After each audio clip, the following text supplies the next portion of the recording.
Welcome मंडळी. आज आपण दुसऱ्या अध्यायाला सुरुवात करणार आहोत.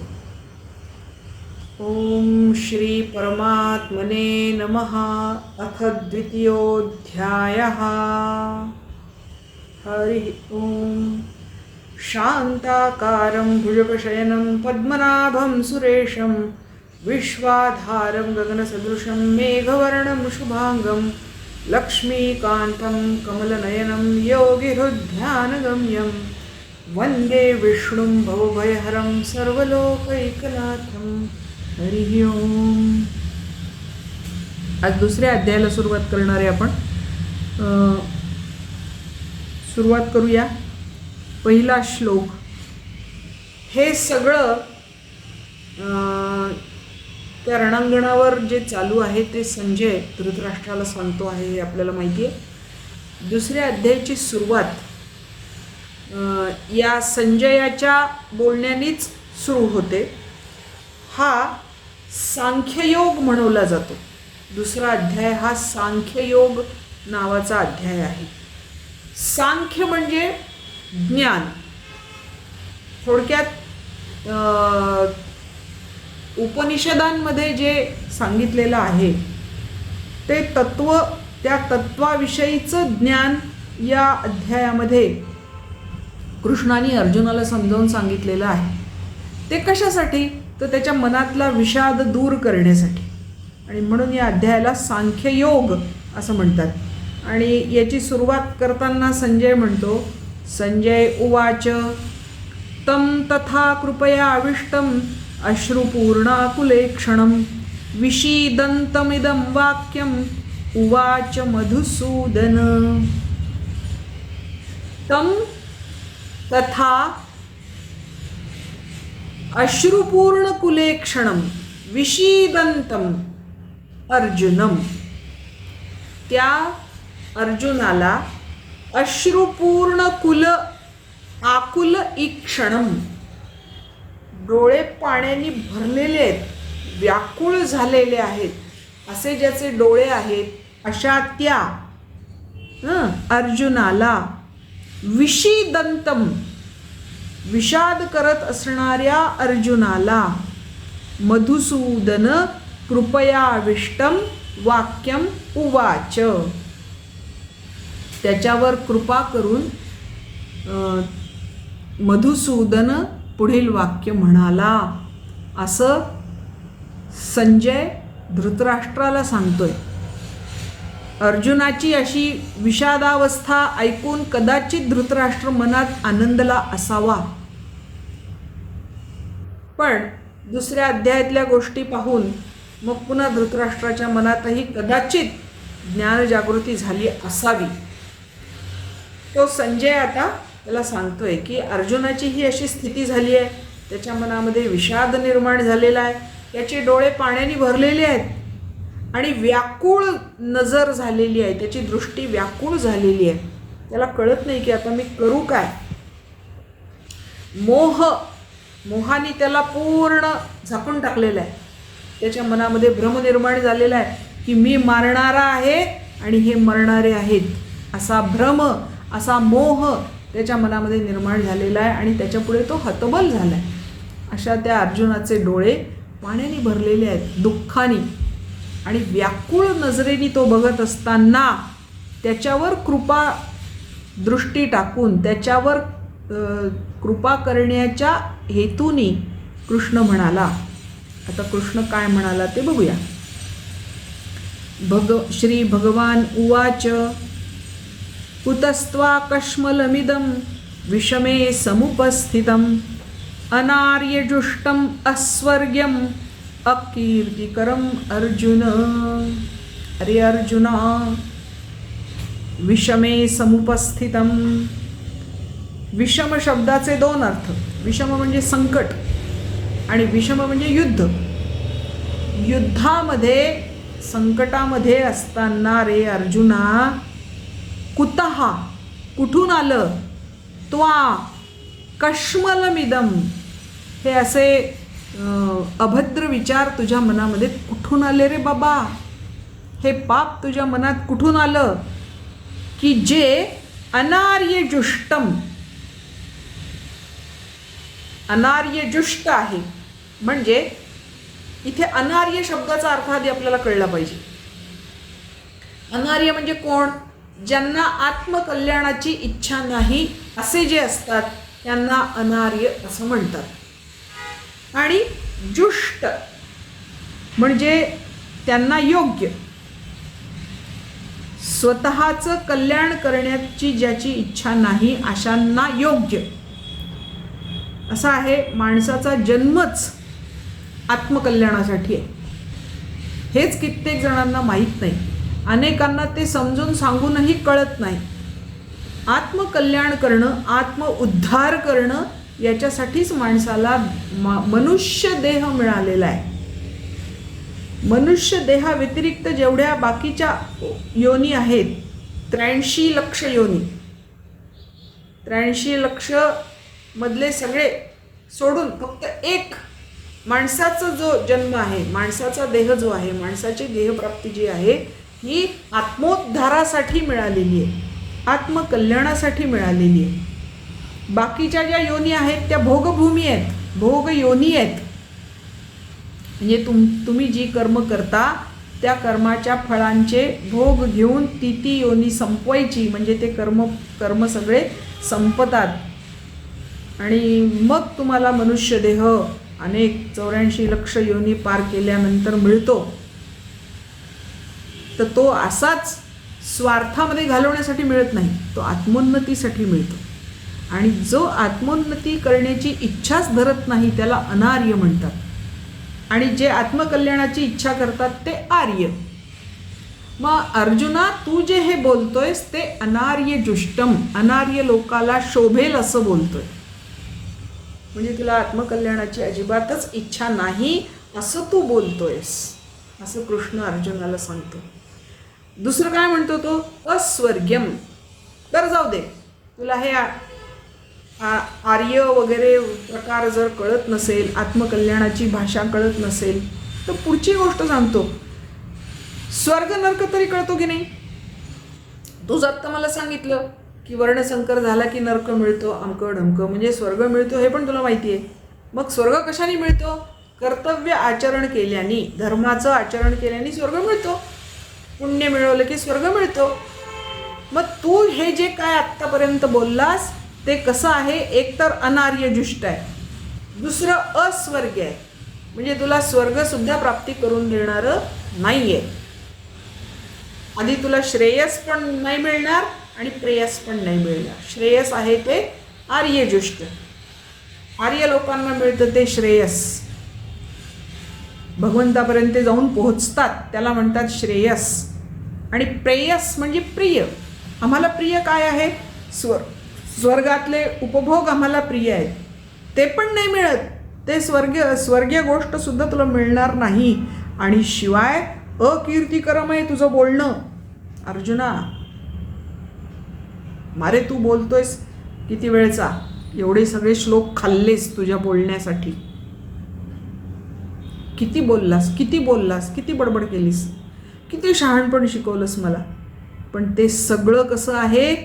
अनार्यजुष्ट आहे, अस्वर्ग्य आहे आणि अकीर्तिकर आहे. सामान्य माणसाला संसारामध्ये आसक्ती असते. कशाची? कीर्ती प्राप्त करण्याची. त्याला असं वाटतं की माझं काम असं व्हावं की लोकांनी माझ्याबद्दल चांगलं बोलावं, माझी कीर्ती व्हावी, दिगंत कीर्ती व्हावी. आणि तू तर असं वागतोयस की त्याच्यामुळे तुझी अकीर्ती होईल किंवा अपकीर्ती होईल. त्याचं कारण असं आहे, अर्जुन हा महाभारत युद्धाच्या काळापर्यंत अत्यंत उत्तम योद्धा म्हणून सगळं प्रसिद्ध झालेला होता. त्याच्यामुळे त्याच्याशी युद्ध करताना लोकांना धडकी भरायची, त्याच्या विरुद्ध युद्ध करायला लोक घाबरायचे, इतका तो उत्तम योद्धा होता. ही त्याची कीर्ती आहे. आणि जर त्यांनी आता महाभारताच्या युद्धाप्रसंगी युद्ध केलं नाही तर त्याची अकीर्ती होईल, अपकीर्ती होईल. म्हणजे काय? तुझं हे आत्ताचं वागणं, तुझं हे आत्ताचं बोलणं हे अनार्यजुष्ट आहे, अस्वर्ग्य आहे आणि अकीर्तिकर आहे. तुझी कीर्ती सुद्धा घालवणार आहे. जी काय कीर्ती तू थोडीफार प्राप्त केली आहे ती सुद्धा निघून जाईल रे बाबा. काय तू बोलतोयस हे? आणि आपल्याला माहिती आहे की इतकं स्पष्ट फक्त मित्र सांगू शकतो आणि मित्र ऐकतो. हे जर आईवडिलांनी सांगितलं तर मुलाला खपत नाही, पण मित्रांनी सांगितलं तर तो ऐकून घेतो. तसं कृष्णाने सांगितलं, सखा आहे तो, आणि त्या अर्जुनाने ऐकून घेतलं. पुढे जे कृष्ण सांगतो अर्जुनाला ते सगळ्यात महत्त्वाचं आहे सर्वसामान्य माणसांसाठी सुद्धा. काय सांगतात पुढे बघा. क्लैब्यम मास्मगमः पार्थ. हे पार्था, तू क्लीबत्वाला पोहोचू नको. क्लीब म्हणजे भित्रा, किंवा खरं म्हणजे त्याचा अर्थ आहे नपुंसक. म्हणजेच काय तर पुरुषार्थ न गाजवणारा तो क्लीब. तुला पुरुषार्थ गाजवण्याची संधी आलेली असताना, युद्ध करण्याची संधी प्राप्त झालेली असताना तू ते करत नाहीस म्हणजे तू भित्रा आहे, भगोडा आहे. तर ते हे भगोडेपण तू सोडून दे, पळपुटेपणा सोडून दे, क्लीबत्व सोडून दे, भित्रेपणा सोडून दे. आणि कारण काय? न एतत् त्वयि उपपद्यते. हे तुला शोभत नाही. हे क्लैब्य हा नपुंसकपणा, नामर्दपणा, थोडक्यात डायरेक्ट बोलायचं तर हा नामर्दपणा तुला बिलकुल शोभत नाही, तुला शोभणारा नाही आहे. कारण काय? तू क्षत्रिय आहेस एक, आणि धनुर्धर आहेस, महारथी आहेस आणि महाबलाढ्य आहेस. मग एवढे सगळे गुण तुझ्यात आहेत तर तू एकदम इतका असा भित्रा, भगोडा, नामर्द कसा काय होऊ शकतोस? ते काही तुला शोभत नाही. म्हणून काय कर? क्षुद्रम हृदय दौर्बल्यम. तुझ्यामध्ये निर्माण झालेलं हे अत्यंत क्षुद्र असं हृदयाची दुर्बलता म्हणजे दया. म्हणजे वीरता सोडून गेली आणि दया तिथे आली, त्या दयेला काढून टाक. क्षुद्र हृदय दौर्बल्यम त्यक्त्वा, सोडून दे. उत्तिष्ठ परंतप, त्याला परंतप म्हणलंय. ज्यांनी अत्यंत श्रेष्ठ प्रकारचं तप केलेलं आहे असा अर्जुन आहे. अर्जुनाचं हे विशेषण आहे. म्हणून हे श्रेष्ठ अर्जुना, तुझं क्षुद्र असं जे हृदयाची दुर्बलता आहे ती सोडून दे आणि उठ, उभा राहा. हे सगळं ऐकून सुद्धा पुन्हा हा म्हणतोच आहे काहीतरी रडगाणं. अर्जुन उवाच कथम भीष्मम अहम संख्ये द्रोणम च मधुसूदन. अरे मधुसूदना, मी भीष्मांबरोबर आणि द्रोणाचार्यांबरोबर संख्ये युद्ध कसा करू? मी त्यांच्याबरोबर युद्ध करू शकत नाही. त्याच्यामुळे तू माझा नाद सोडून दे. इषुभिः प्रतियोत्स्यामि पूजार्हौ हरिसूदन. कथम प्रतियोत्स्यामि. इषुभिः, बाणांनी मी त्यांच्यावर प्रतिवार कसा करू, प्रतियुद्ध कसं करू त्यांच्याबरोबर? कारण काय? पूजार्हौ, हे दोघे माझ्यासाठी अत्यंत पूजनीय आहेत, वंदनीय आहेत. मी त्यांना वंदन करणंच योग्य आहे. त्यांच्याशी युद्ध मला करता येणार नाही. गुरून् हत्वा हि महाभावान. हे अत्यंत श्रेष्ठ मोठे असे गुरु आहेत. श्रेयो भोक्तुम भैक्षमपि ह लोके. अरे बाबा, यांना या मोठ्या लोकांना मारून मी जर श्रेय भोगेन तर त्यापेक्षा भैक्षम अपि इह लोके, त्यापेक्षा भीक मागणं माझ्यासाठी जास्त चांगलं आहे. मी भीक मागून जगेन पण यांच्याशी युद्ध करणार नाही. हत्वार्थ कामांस्तु गुरुन् इहैव. इथे असणाऱ्या या गुरूंच्या बाबतीमध्ये हत्वा त्यांना मारून अर्थकामान, काहीतरी संपत्ती मिळवण्याची इच्छा, भुंजीय भोगान, आणि त्याचे मी भोग भोगीन, रुधिरप्रदिग्धान, जे त्यांच्या रक्तामध्ये बुडलेले आहेत असे भोग जर मी भोगीन तर मग काय अर्थ राहिला माझ्या जगण्याला, असं तो आणखी कृष्णालाच प्रश्न विचारतोय. न च एतद् विद्मः कतरन्नो गरीयो यद्वा जयेम यदि वा नो जयेयुः. कृष्णा, माझी बुद्धी कामच करत नाहीये बाप्पा. न च एतद् विद्मः, आम्हाला हे कळत नाही. काय कळत नाही? कतरत नहा गरीयः, कोणती गोष्ट आमच्यासाठी श्रेष्ठ आहे. गरीय म्हणजे श्रेष्ठ, एकापेक्षा अधिक चांगली, त्याला म्हणतात गरीय. कोणती गोष्ट आमच्यासाठी अधिक चांगली आहे? यद्वा जयेम, आम्ही जिंकावं ही गोष्ट आमच्यासाठी अधिक चांगली आहे. यदि वा नो जयेयुः, किंवा ते जिंकतील. कोणती गोष्ट यातली चांगली आहे? यानेव हत्वा न जिजीविषामः, ज्यांना मारून आम्ही जगू शकत नाही. ते अवस्थितः प्रमुखे धार्तराष्ट्रः, ते इथे येऊन समोर उभे राहिलेले आहेत. आणि त्यातही प्रमुख पुन्हा कोण आहेत? धार्तराष्ट्र, धृतराष्ट्राची मुलं आहेत. आमच्यासाठी मार्ग कोणता श्रेष्ठ आहे? युद्ध करावं की नाही करावं? यांना मारावं की नाही मारावं? इथे अर्जुनाचा आत्मविश्वास डळमळला.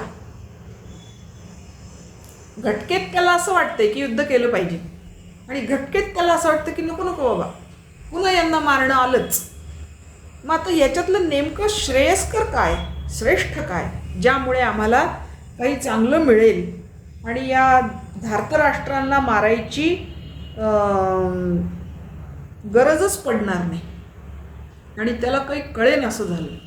किं कर्तव्य मूढ झाला. किं कर्तव्य मूढ, आता काय करू हे ज्याला कळत नाही, त्या बाबतीत, कर्तव्याच्या बाबतीत मूढ म्हणजे मोहानी व्यापलेला असा तो झाला. कार्पण्य दोषो हतस्वभावः पृच्छामि त्वां धर्म सम्मूढ चेतः. कृष्णा, कार्पण्य दोष हतस्वभावः, माझ्या बाबतीमध्ये कार्पण्य दोष निर्माण झालेला आहे, म्हणजे मी हतबल झालेलो आहे. पृच्छामि त्वां, आणि तुला विचारतोय. आणि कसा? धर्मसम्मूढ चेतः, भयामुळे धर्मपालनाच्या बाबतीत किंकर्तव्य मूढ झालेला आहे. असा मी तुला विचारतो की आमच्यासाठी नेमकं श्रेष्ठ काय? आम्ही युद्ध करावं का नाही करावं? यांना मारावं का नाही मारावं? सगळं तू मला सांग, कारण माझं चित्त भीतीमुळे किंकर्तव्य मूढ झालेलं आहे. खरं म्हणजे अर्जुनाच्या 2 प्रतिज्ञा प्रसिद्ध आहेत. एक म्हणजे न दैन्यम आणि दुसरं म्हणजे न पलायनम. ह्या 2 अर्जुनाने घेतलेल्या प्रतिज्ञा आहेत की मी जेव्हा युद्धात उतरेन तेव्हा मी हीन कधी होणार नाही, आणि दुसरं युद्धातून पळून जाणार नाही, युद्धाला पाठ दाखवणार नाही, रणांगणावर कधीही पाठ दाखवून पळणार नाही. या 2 त्याच्या प्रतिज्ञा आहेत. आणि आता नेमकं तो तेच करतोय. नेमकी त्याला दैन्यावस्था प्राप्त झालेली आहे आणि नेमकं तो तिथून पळण्याच्या तयारीत आहे. आणि त्याच्यासाठी तो कृष्णाला सगळी कारणं देतो. असं आहे, आपण स्वतःचं लहानपण किंवा बालपण आठवावं, किंवा आपल्या मुलांचं बालपण आठवावं. जेव्हा एखादी गोष्ट त्यांना करायची नसते तेव्हा ते आपल्याला 1000 कारणं सांगतात. नाही आता पाऊसच आला, पोटच दुखतंय, हातच दुखतं, पायच दुखतो, लिहायचंच नाही आहे, वगैरे वगैरे वगैरे. तसं हे कृष्णाचं आणि अर्जुनाचं चालू आहे. कृष्ण म्हणतो नाही तुला करावंच लागेल युद्ध, अर्जुन म्हणतो, नाही रे बाबा, हे असं नाही, ते तसं नाही, मी धर्मसंमूढ चेत झालो आहे आता, किंकर्तव्य मूढ झालो आहे आता माझ्याच्यानी काही हे होत नाही. मग आता काय कर, यत श्रेयः स्यात् निश्चितम ब्रूहि तन्मे. ज्याच्यामध्ये निश्चितपणे आम्हाला श्रेय प्राप्त होईल असं जे काही असेल तर ते तू मला सांग. शरण गेला पूर्ण परमेश्वराला. शिष्यः अहम ते, मी तुझा शिष्य आहे. शाधिमाम त्वाम प्रपन्नाम, तुला शरण आलेल्या मला तू तारून ने, माझं रक्षण कर, मला काहीतरी योग्य मार्ग सुचव, असं अर्जुन कृष्णाला सांगतोय. आता हे जे आपण आत्ता पूर्ण श्लोक पाहिले याच्या संदर्भात ज्ञानेश्वरी काय म्हणते बघूया. म्हणोनी कृपा आकळीला दिसतसे अति कोमाईला, जैसा कर्दमी रूपला राजहंसू. ज्ञानदेव म्हणतात, जेव्हा तो हे झाला ना, डोळे भरून आले, डोळे व्याकुळ झाले आणि तो हतबल झाला, त्याच्याकडे कृष्णाने कृपादृष्टीने पाहिलं. तर ते कसं पाहिलं, म्हणून कृपा आकळीला, त्याच्यावर कृपा केली भगवंतांनी. कारण काय, दिसत असे अति कोमाईला, तो अत्यंत कोमेजून गेलेला दिसला कृष्णाला अर्जुन.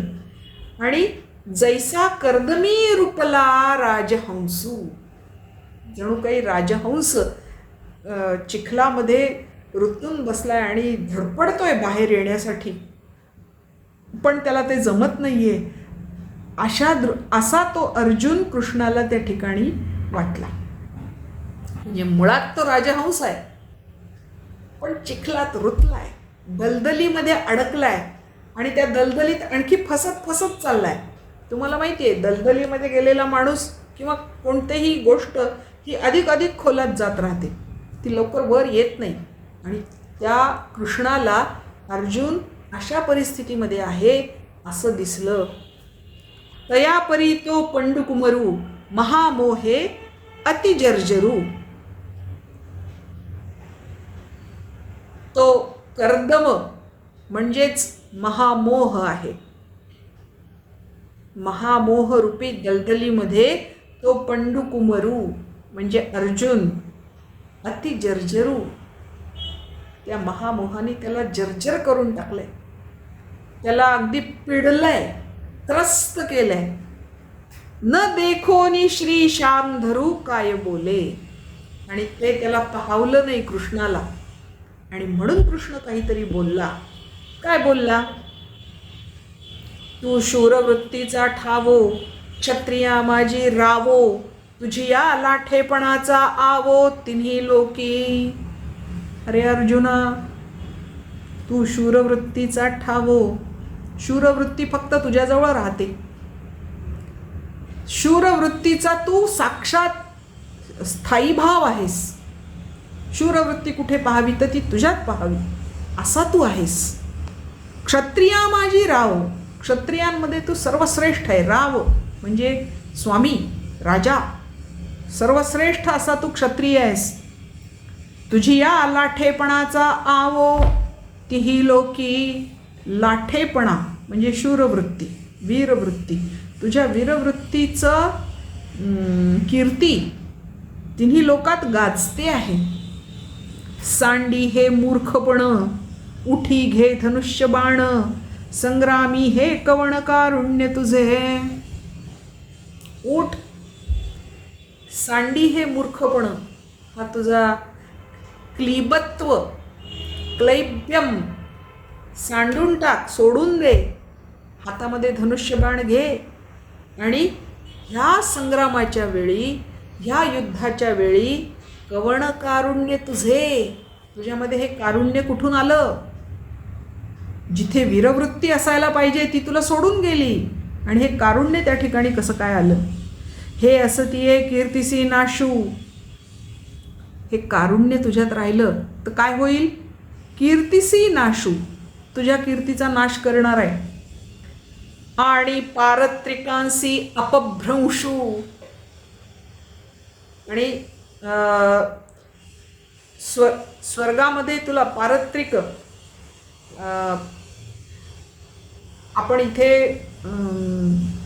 ऐहिक आणि पारमार्थिक. पारत्रिक म्हणजे पारमार्थिक जे काय तुला मिळायचं आहे त्याचं फळ ते पण मिळणार नाही, तो अपभ्रंश होईल. म्हणे जगन्निवासू अर्जुना ते, असं श्रीकृष्ण अर्जुनाला म्हणाला. तरी श्रीकृष्णा तू आज जाणावे, निकेते आम्हा सांगावे, असं कृष्णाने म्हणल्यावर अर्जुन त्याला म्हणतो, तरी श्रीकृष्णा तू आज जाणावे, तूच जाणून घे काय तुला जाणून घ्यायचंय ते. निकेते आम्हा सांगावे, त्याच्यातलं श्रेष्ठ काय आहे ते आम्हाला सांग. जे सखा सर्वस्व आघवे आम्हासी तू, कारण आम्हाला तू सगळ्या दृष्टीने आमचा सखा आहेस, मित्र आहेस, आमचं भलं जाणणारा आहेस, आमचं कल्याण करणारा आहेस, आमचा हितचिंतक आहेस. त्याच्यामुळे तू आम्हाला ते सांग. तू गुरु बंधू पिता, तू आमुची इष्टदेवता, तुची सदा रक्षिता पदी आमुते. तूच आमचा गुरु, तूच आमचा बंधू, तूच आमचा पिता, तूच आमची इष्टदेवता आहेस आणि तूच आम्हाला सगळ्या संकटांमधून आत्तापर्यंत वाचवणारा झालेला आहेस, रक्षणकर्ता झालेला आहेस. करी उचित काही आम्हा, जे व्यभिचरेना धर्मा, ते झडकरी पुरुषोत्तमा सांगे आता. लवकर सांग काय करायचंय आणि जे आमच्या श्रेयाचं आहे, कल्याणाचं आहे, हितकारक आहे ते तू आम्हाला सांग. ऐके सखेदू बोले श्रीकृष्णा ते, आता नाळवावे तुम्ही माते, मी सर्वथान झुंजे येथे भरवसेनी. एकीकडे म्हणतो काय श्रेयस्कर आहे ते सांग आणि एकीकडे म्हणतो की आता तू मला कितीही आळवलंस म्हणजे आळवू नयेसच, माझी आळवणी करूच नकोस, कारण मी सर्वथान झुंजे येथे भरवसेनी. मी निश्चितपणे सांगतो की मी आता युद्ध करणार नाही. तेच इथे पुढच्या श्लोकांमध्ये आहे. नाही प्रपश्यामी ममापनुद्यात, मी आता युद्धाच्या बाबतीमध्ये इतर काहीही पाहत नाही. यत् शोकम उच्छोषणम इंद्रियाणाम, शोकाने सगळ्या इंद्रियांचं शोषण केलेलं आहे. अवाप्य भूमौ असपत्नम रुद्धम, जमिनीवर मी बसलोय. राज्यम सुराणामपि च अधिपत्यम, तू मला स्वर्गाचं राज्य दिलं, देवांचं राज्य दिलं, तरी आता ते मला नको. आणि हे सगळं पाहून संजय बोलतोय, एवमुक्त्वा ऋषिकेशं गुडाकेशः परन्तप, न योत्स्येति गोविंदम उक्त्वा तूष्णीं बभूवः. धृतराष्ट्रा, एवढं सगळं अर्जुन कृष्णाशी बोलला. एवम उक्त्वा ऋषिकेशम, ऋषिकेशाला कोण बोलला? गुडाकेशः आणि परंतपः. न योत्स्यामि गोविंद, हे गोविंदा मी युद्ध करणार नाही. इति उक्त्वा तूष्णीं बभूव, असं म्हणून तो शांत बसून राहिला. तूष्णीं खरं म्हणजे युद्धभूमीवर आहे. इतकं शांत बसणं म्हणजे हा अपशकुनच आहे. तम उवाच ऋषिकेशः प्रहसन इव भारत, भारत म्हणजे इथे धृतराष्ट्र. हे धृतराष्ट्रा, त्याला पाहून हसून भगवंत म्हणाले, ऋषिकेश म्हणाले, सेनयोरुभयोर्मध्ये विषीदंतमिदं वचः.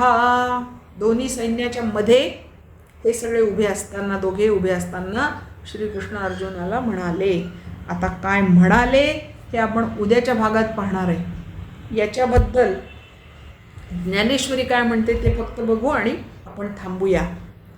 ना तरी असाध्य देखोनी व्याधी, वैद्यसूची निरवधी, अमृता समदिव्य औषधी निदानीची. वैद्याकडे गेल्यानंतर आधी तो लक्षणं बघतो आजाराची आणि ते लक्षणं पाहून मग त्याची औषध योजना करतो. हे बिटवीन द लाईन्स आहे. हे इथे कुठेही तुम्हाला दिसणार नाही संस्कृत श्लोकांमध्ये, पण ते ज्ञानेश्वरांनी करेक्ट टिपलं आहे. त्यांनी काय केलं इतका वेळ कृष्णाने, तर अर्जुनाच्या व्याधीचा अभ्यास केला, व्याधीची लक्षणं पाहिली काय काय आहेत. ना तरी असाध्य देखोनी व्याधी, त्याची व्याधी असाध्य आहे हे ओळखलं. वैद्यसूची निरवधी, त्याच्यावर वैद्य बरोबर योग्य ते औषध देतो. अमृतासम दिव्य औषधी निदानीची, निदान केल्यानंतर अमृताप्रमाणे दिव्य औषधी देतो. त्याप्रमाणे कृष्णाने त्याला काय औषध द्यायचं याचं नियोजन केलं. तैसे विवरतू असे श्री अनंतू, तया दोन्ही सैन्या आतू, जया पार्थू भ्रांती सांडी. सगळा विचार केला. दोन्ही सैन्याच्या मध्ये ते दोघं जण उभे आहेत आणि त्यावेळेस कृष्णाने ठरवलं पार्थू भ्रांती सांडी जयापरी.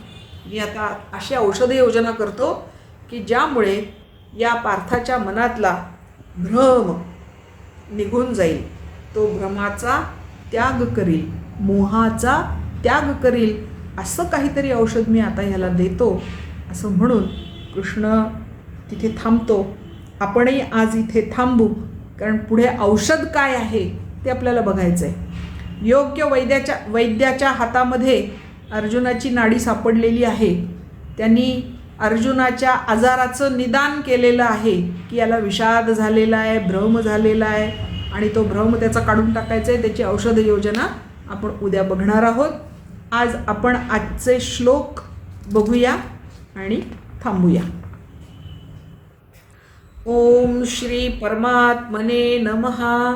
अथ द्वितीयोऽध्यायः.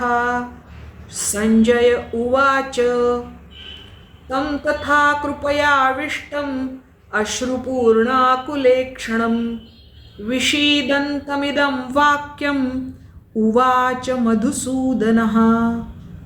तं तथा कृपयाविष्टम् अश्रुपूर्णाकुलेक्षणं विषीदन्तमिदं वाक्यम् उवाच मधुसूदनः. श्रीभगवानुवाच कुतस्त्वाकश्मलमिदं विषमे समुपस्थितं. कुतस्त्वाकश्मलमिदं विषमे समुपस्थितम्. अनार्यजुष्टमस्वर्ग्यम् अकीर्तिकरमर्जुन. अकीर्तिकरमर्जुन. क्लैब्यमास्मगमः पार्थ. क्लैब्यमास्मगमः पार्थ. नैतत्त्वय्युत उपपद्यते. नैतत्त्वयि उपपद्यते. क्षूद्रं हृदय दौर्बल्यं. क्षूद्रं हृदय दौर्बल्यं त्यक्तोत्तिष्ठ परन्तप. त्यक्तोत्तिष्ठ परन्तप.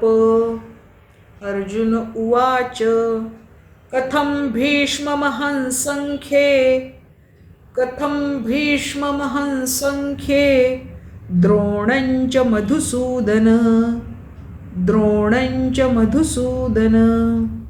इषुभिः प्रतियोत्स्यामि. इषुभिः प्रतियोत्स्यामि पूजार्हावरिसूदन. पूजार्हावरिसूदन. गुरून् हत्वा हि महाभावान्. गुरून् हत्वा हि महाभावान् श्रेयो भोक्तुं भैक्षमपीह लोके. गुरून् हत्वा हि महाभागान् श्रेयो भोक्तुं भैक्षमपीह लोके. हत्वार्थकामांस्तु गुरूनिहैव.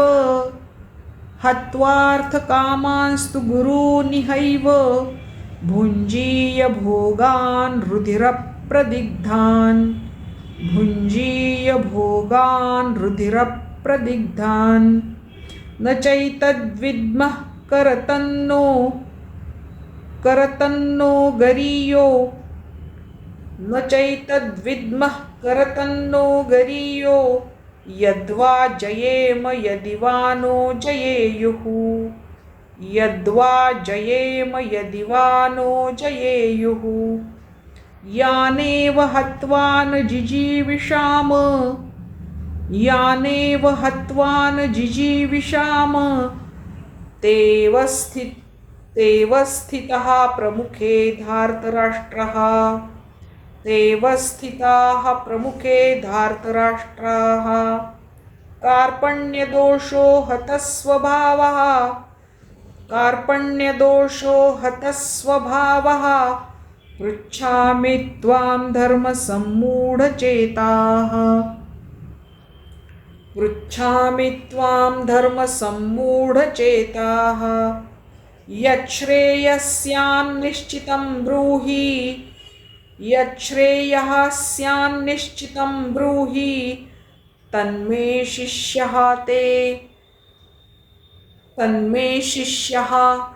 तेऽहं शाधि मां त्वां प्रपन्नम् तेऽहं शाधि मां त्वां प्रपन्नम् न हि प्रपश्यामि ममानुद्यात् न हि प्रपश्यामि ममापनुद्याद् यच्छोकमुच्छोषणमिन्द्रियाणां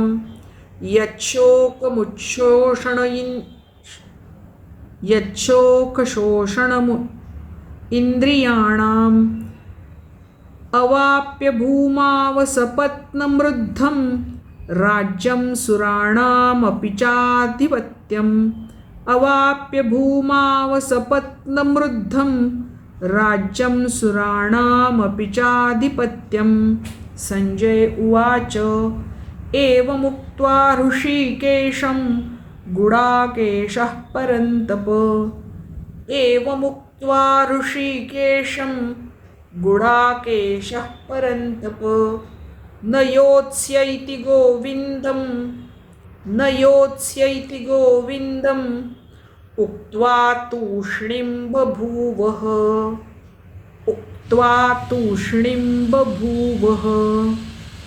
तमुवाच ऋषिकेशः प्रहसन्निव भारत सेनयोरुभयोर्मध्ये